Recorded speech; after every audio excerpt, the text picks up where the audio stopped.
Hi, welcome back to my channel. I'm Kitsamus and we're now on step 3 of bag 7.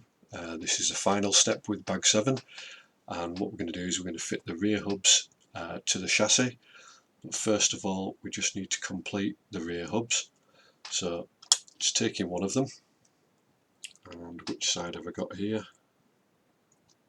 They are marked left and right. I've got the left hand side.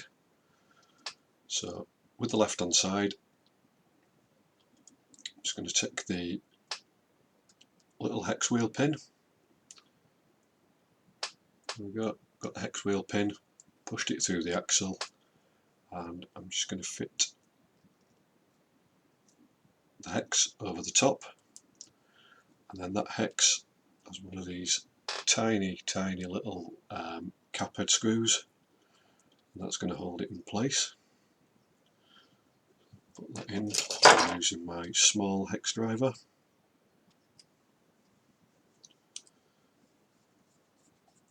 There we go.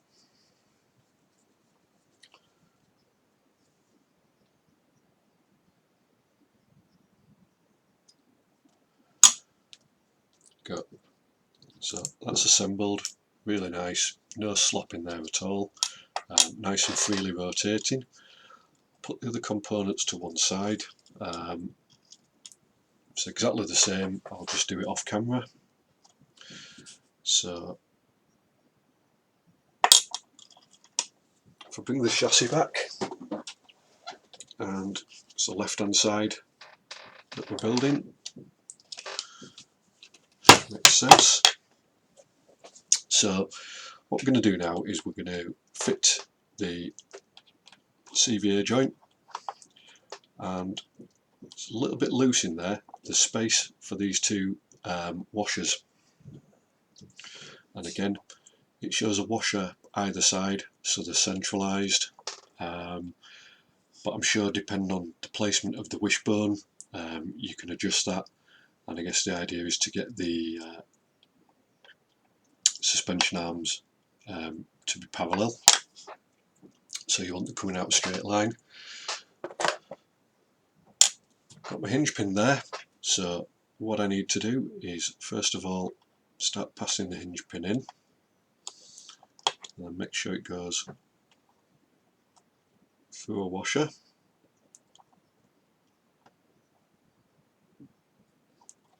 And then going into the rear hub, and if I can get the other washer in line,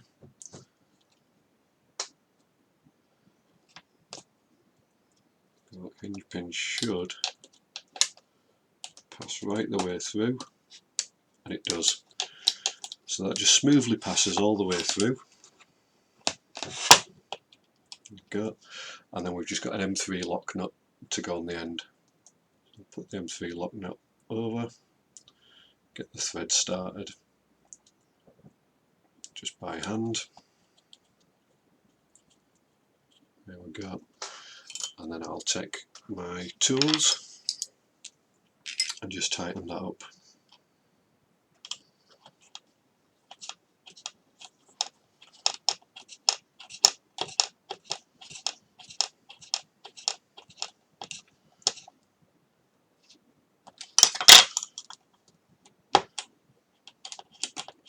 There we go. Just back that off a touch, just so there's no resistance.